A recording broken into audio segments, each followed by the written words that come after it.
Hello, ladies and gentlemen. Welcome into the next installment of Joe Kelly's Psychedelic Experience. It's the next episode, everybody. Your old pal Joe checking in with you. How's it going? What's happening? What's going on? How was your last week? Your weekend, everything? You doing good? Hope you're doing well out there. Doing is whatever the fuck you're doing. Hopefully you're doing something. Staying productive. Making big things for yourself in 2021 with yourself, your mind, and of course your big, giant spiritual cock. Thanks for checking out the Psychedelic Experience, everybody. The number one rated podcast by people with huge spiritual cocks. So thanks for tuning in. And just by listening, guess what? Your dick is like the Grinch's heart. Grew a little bit bigger today just by tuning in. So thanks. If you want to support the podcast, head on over to patreon.com/utilize shrooms. You could do that, $5 a month. And that's what it is. It's over there at patreon.com/utilize shrooms. Other than that, that's all the business, people. Light business, you know. Got some other stuff going on. But I'll let you know whenever that gets together. I'm not going to talk about shit that I'm doing. I'm just going to do the shit, and then you'll hear about it once I have it out. But what's happening, man? You guys doing all right? Where are we at here? The third week, almost, something like that, of January. We're making it through. We're doing all right so far. It's been, we've had some flare-ups, but so far so good, right? What a good time, people. I did a show last Friday in Duluth, Georgia. It had a nice place called Red Clay Music Foundry. It's the other way around. Red Clay Music Foundry. And it's like 30 minutes away from here, which ain't no big deal. I was excited, I was told I was going to do like 20 minutes, 25 minutes. Always excited to do a fucking, longer set. That always feels nice. But I did not know it was supposed to be a clean show, ladies and gentlemen, up until I got there. Maybe 10, 15 minutes before the show started, And hey, I've done clean sets in the past, but the last time I did a clean 20 minutes has been well over a year. And I just don't know if I have the cleanness in me anymore. Because I was doing my best. I didn't do no booty jokes. I kept all those out. No filthy jokes. I didn't talk about everything that I love. That's the part of people that you got to do a clean set. It's like, I can't talk about nothing I love. Is that what you're telling me? That was the thing. It's like, you had me drive 30 minutes out here to tell me I can't say fuck. And I swear to God, people, within 6 sentences, I said fuck. I think I was trying so hard not to say fuck that I said it almost immediately. And then I said it right before I ended too. I made it the whole set without saying it, except at the very beginning and the very end, by mistake. What are you supposed to do? I don't know. There were only 7 people there, and it's like, I haven't had a clean thought this whole year. You know what I mean? And when I talk, I just swear. I say fuck a lot. I'm sure you all have noticed that I curse quite a bit. But I'm just talking. That's just how I talk, And it's this idea that they originally wanted the show clean, right? This was their whole thing, because they would stream it like outside of the building or whatever. But they weren't doing that tonight. Like, put it on a projector screen or just have the audio playing or some shit for the public so they could just walk around. And if they go, oh, there's a nice wholesome comedy show going on in there, let's head in, But it can't be a filthy comedy show because you can't be cursing on the street, I guess. But they didn't do that. So there was just 7 people, 7 grown adults in there. And Was not able to swear. Made it through. I did 30 minutes by mistake anyway. I went way over my time. I was still having fun, trying to talk to these people, trying to figure out what the fuck they thought was funny. We had some good moments. I did decent. It was a decent set for 7 people for 30 minutes. But I did say fuck, and now I've had a guilty conscience about I've had a guilty conscience about it for fucking whatever today is, 2-3 days now. All because I said fuck. I just don't even want to do clean shows anymore, man. I don't care. I don't want to do, as far as comedy goes, it's with anything in life right now. I don't want to do anything that I don't want to do. I want to do what the fuck it is I want to do. You know what I mean? And I want to swear when I tell jokes and talk to people. That's what the fuck I want to do. And I want the booty man to show up every fucking set I do right now. I don't care. I want to have fucking fun. And me trying to dust off old jokes from a clean feature set that I did a year and a half ago ain't fucking fun, man. It just ain't for me. And I'm not trying to be rude or disrespectful or anything like that, you know, but I'm just over the shit. I worked my ass off to be able to do clean sets and whatever, and it's just like I don't care, man. I don't care about doing clean fucking jokes for adults, you know, because they can't handle the F word. It's like, grow the fuck up. You know what I mean? We're adults here. You asked me to do a clean fucking show. If I had known it was clean, I might have turned it down, to be honest with you. It's like, you want to do 20, 25 and it's going to be clean and drive a half an hour? I'm like, nah, man, I'm probably good, you know. But it's all right. It's all fine. I feel bad that I swore, but I'm not mad at anybody about the show. You know what I mean? I just don't want to do clean shit anymore.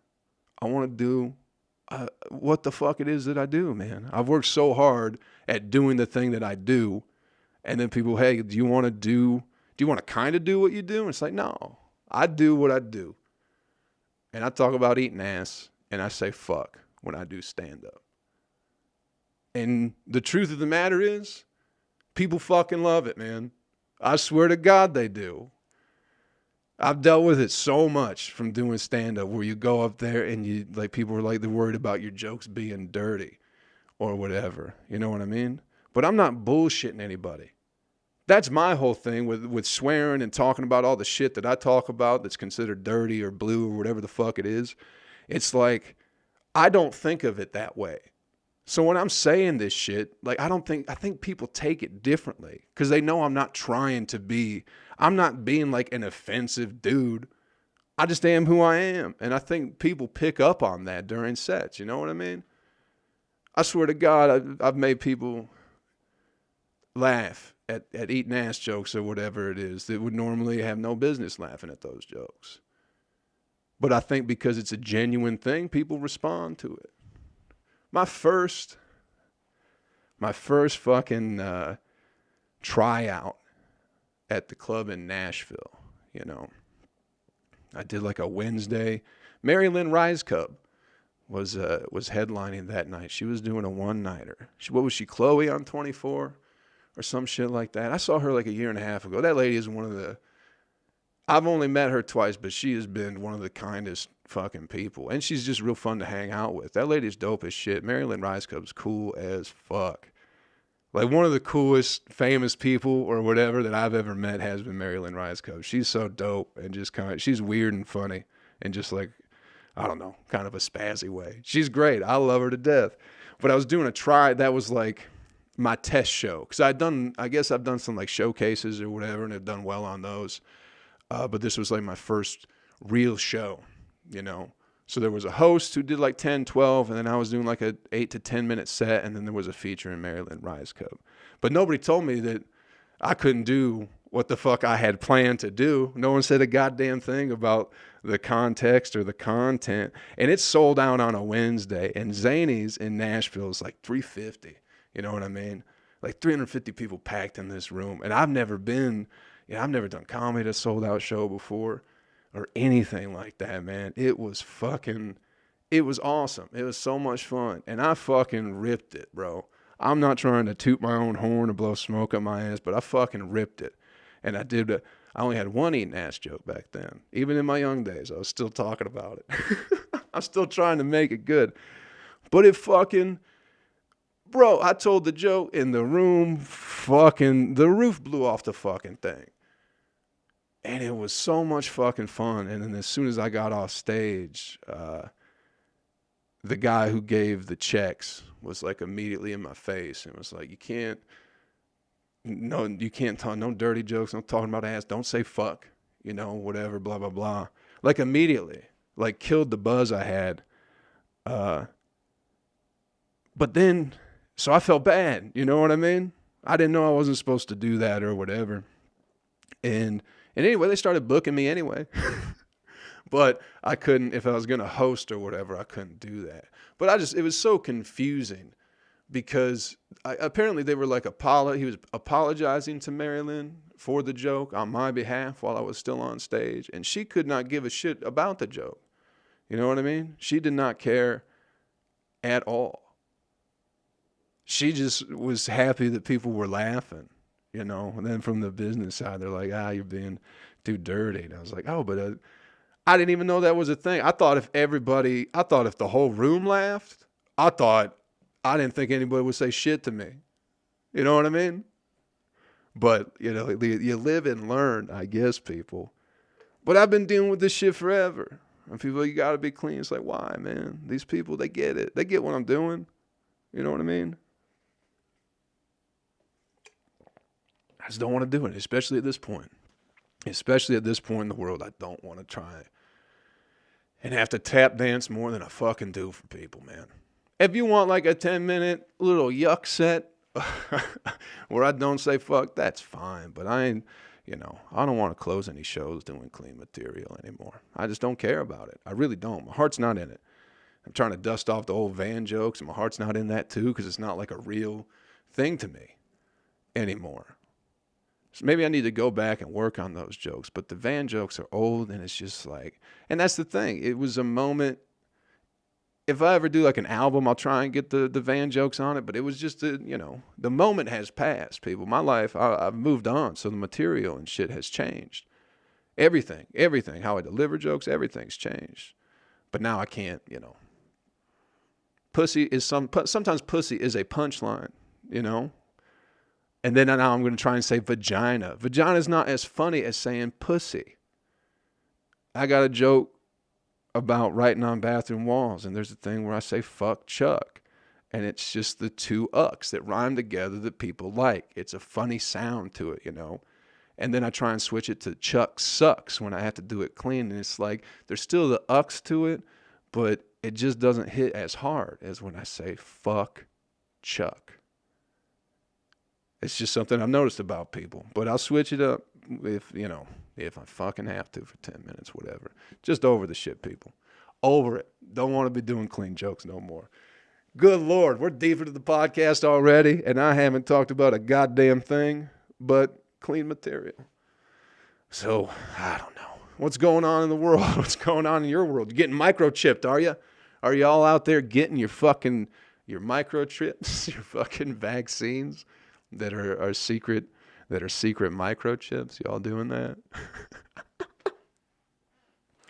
I love it. I love that people still think that they're getting microchipped, which they might be. I can't put it past anybody, but it's something when you're involved or if you have any interest in the conspiracy world. The whole microchipping thing has been around for fucking decades. You know what I mean? They're always coming up, conspiracy theorists, and, I don't say it like it's a bad thing either. I know there's a lot of negative connotation when you say conspiracy theorists to a lot of people, but I love them, man. I love them. If you don't think conspiracies are going on in the world, you're fucking dumb, in my personal opinion. If you don't think powerful people, talk and try to protect their business and their money and shit like that, you're out of your fucking mind. I don't know if they're trying to microchip people, but I guarantee they are conspiring together to maintain their wealth in one way or another. You know what I mean? So Take that for what it is. But people have been talking about microchips for fucking ever. And it's just like, nobody needs to microchip you anymore at this point in time, people. If you still think, I'd like to think that that's what they're doing, just because it's fun to think about that. It's fun to go, yeah, the whole COVID thing is a big hoax. They made it up to get Trump out of office and to microchip us. And it goes, hell yeah, let's talk about that. I just love the idea. But I just don't think, it seems so, it's unnecessary. Like I don't understand what the purpose in microchipping people would be. Of microchipping, whatever it is. I don't understand why anybody, like what the purpose of that would be. You know what I mean? Because at this point, are they trying to track you? It's like, done. It's been done. If you have a phone, it's like they're already doing it. They're already fucking tracking you. They know every move. They know every single movement that you make, whoever they are. It's your phone, your cell phone service provider. Verizon perhaps, or maybe AT&T, or Google.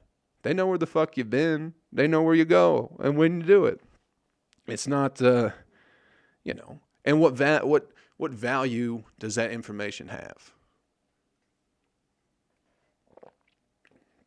Why don't you want people knowing you're going to Kroger? What are you doing at Kroger? What are you doing at Kroger that's so sketchy at 3 p.m. on a Tuesday? Why are you worried about it? I don't want people knowing where I'm going either, but at this point, I don't worry about it. If I was really concerned about microchipping and the government knowing my every move, which sometimes I do have a little bit of concern, I think they're definitely reaching boundaries for sure into our personal lives. But, that's how government works. But if I was really concerned with it, I fucking get rid of my phone and my laptop. For all these people, I like how people are going on Twitter talking about they're worried about getting microchipped. It's like, what the fuck are you doing? What are you worried about? If it's such a big deal, go live in the fucking woods. Get rid of the phone. Like, get rid of all this shit. If it is of a great concern of yours that the government is trying to microchip you and keep track of all your movements, you can fucking end that very easily by just getting rid of all your shit and going and living in the woods. Go off the grid. But people just like to bitch on Twitter about how the government is tracking them.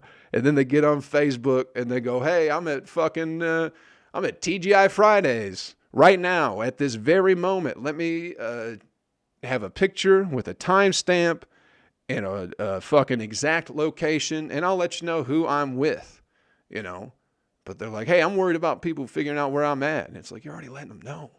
What the fuck? I just think people like to bitch about something, It's whatever. I'm not worried about the microchip. I'm not, I haven't committed to getting the vaccine. Here's my thing. I've been thinking about this is why I don't trust doctors that much. I know we're supposed to in medicine. It's become so far. Medicine has come far, but people have not. You feel what I'm saying? Doctors aren't special people in my book. They're smart people. I'm sure there are a lot of good ones out there, but they're also trying to make money.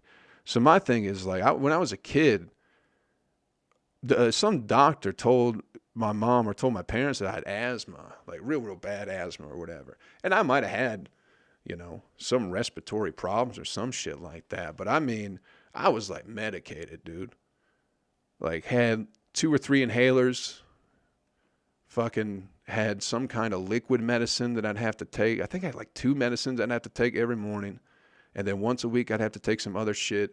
And then I'd have to go in every month or every 6 months and they'd test me for new shit. And every time I went, they're like, oh, you're allergic to hamsters. We didn't know that before. And it's like one time I went, they're like, you're allergic to grass, So my mom's like freaking out that I'm going to die if I'm playing outside or some shit like that.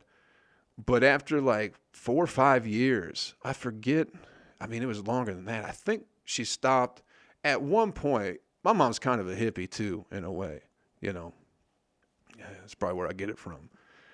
But at some point, she just was like, This shit is not helping you at all. And she just stopped giving me the medicine, you know, altogether. Just threw it out, got rid of it, or maybe kept it around for a while. We kept the inhaler. I think she probably still has that inhaler floating around, like just in case or whatever. But I never had any fucking problems, ever. Could breathe fine. Could actually ended up I was never able to breathe through my nose as a child the whole time I was on medication, you know. I remember one day, it was probably like a couple years afterwards, but I came downstairs and was just sitting on the couch. My mom just looked at me and just like freaked the fuck out. She's like, "Are you breathing through your nose right now?" And I'm like, "Yeah, I guess so. I guess I am." And it's like, changed my fucking life, you know. So I don't know if they were intentionally misleading or whatever it is, you know, if I just got over it or whatever the fuck it was. But I'm always a little skeptical when it comes to this type of shit. You know, it's not a government conspiracy thing. It's just like there's people lie. These doctors lie. There was one, my dad had cancer for a very long time and didn't know about it. And he kept going to different doctors and no one could figure out what's going on. Then one doctor was like, "Hey, we'll take your appendix out. How about we do that?" They took it out and he's just like still deathly sick, you know. And then he finally found a doctor who was like, "Yeah, you've had cancer for quite some time.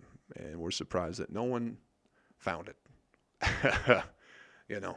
So that's just where I'm at with the vaccine shit. It's like, I'll let it play out for a little bit and see how y'all handle it before I go putting all my eggs in one basket. You know what I mean? Fuck. Crazy times. Crazy fucking shit, people. That's just where I'm at with it. I'm a very skeptical person in life. Don't trust a lot of people. Don't trust a lot of things. Have been betrayed.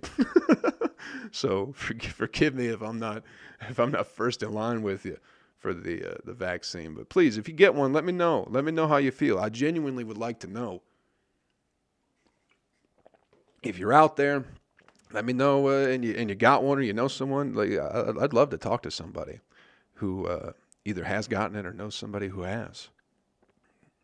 Just to see how they're feeling, or, you know, they could be feeling nothing. They might have a strong immune system. It might affect people differently. I don't know. I'm waiting, taking my time with it. Anyway, people, y'all miss Donald Trump yet? I certainly do. Not as a president, but just as, you know. I miss it. The Twitter's no fun. Twitter is no fun, man. The only reason that Twitter was fun for the past 4 fucking years is because Donald Trump was on there. That was the only reason it was fun. Now it sucks.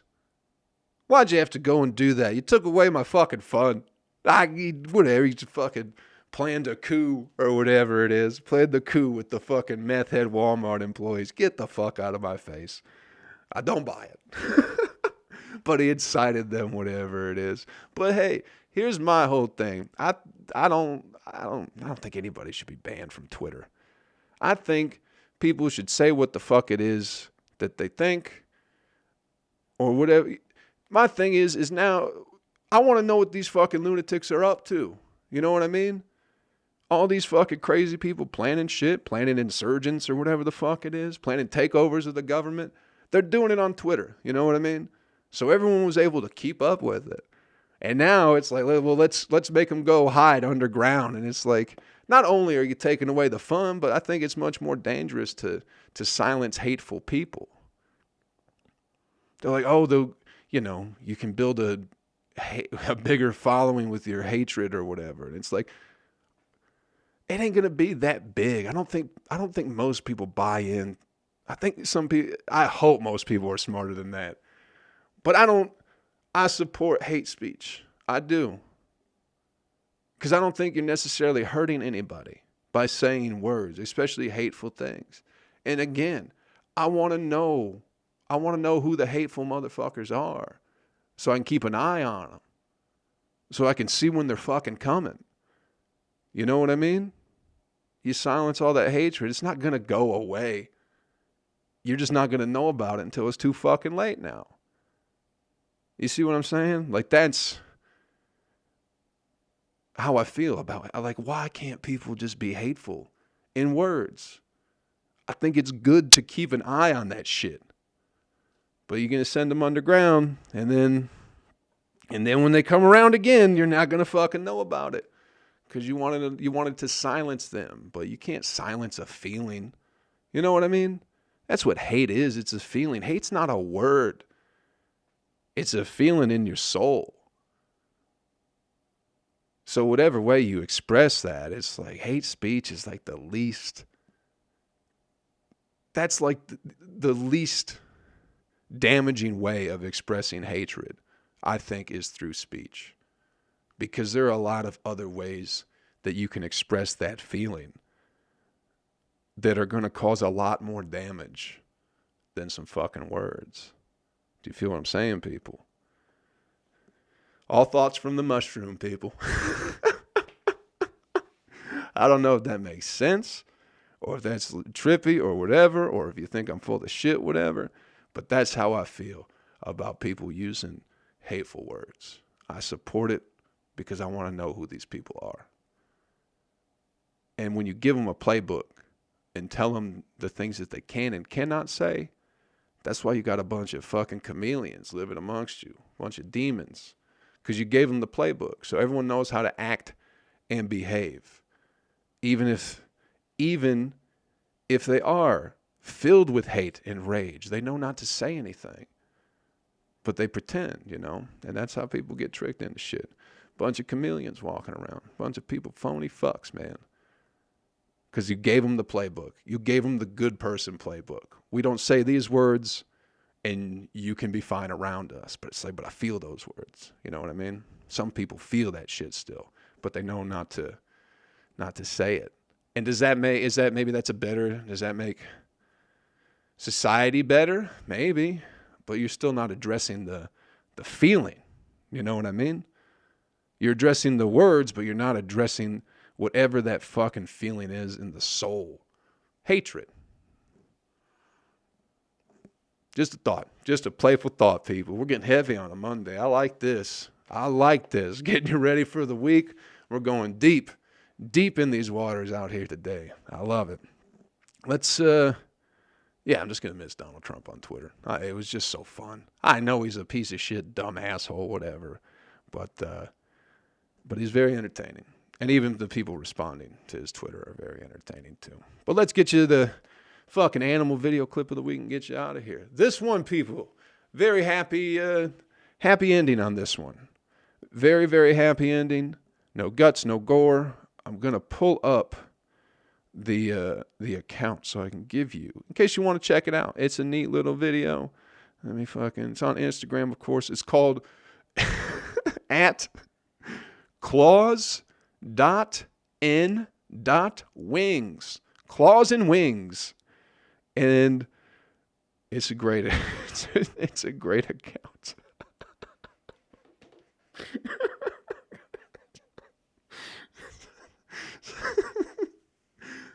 What do you think that account is about? Ain't no fucking fish on there, I'll tell you that. Ain't a goddamn fucking fish on that account, bro. Anyway, it's a great video. It's an interesting video, too.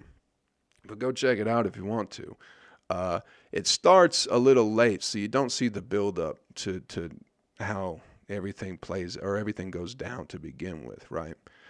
But it is, I believe it's an antelope, like a little antelope, right? That's the beginning of this video. And a cheetah has caught this antelope and is beginning to, it's pinned down to the ground. It's kind of biting and pulling at it a little bit. And a hyena walks up and chases, and the cheetah runs away. It doesn't really chase it away. The hyena just walks up and the cheetah bounces, which I did not know cheetahs were afraid of hyenas like that.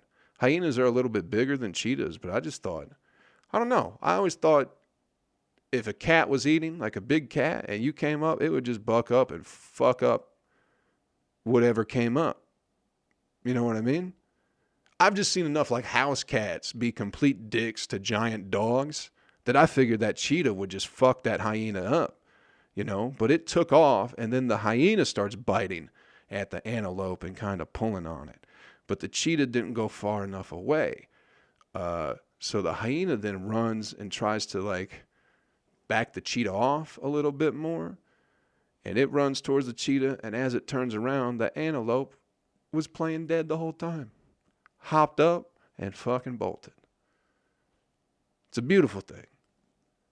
Because it looked like almost rigor mortis-y as the animals were kind of like picking at it. Like, oh, they're just stealing a meal. But it's like this antelope he had them all fooled. Or she, you know? Just because it did something smart doesn't mean it's a man. It's probable, but not necessary. Not necessarily.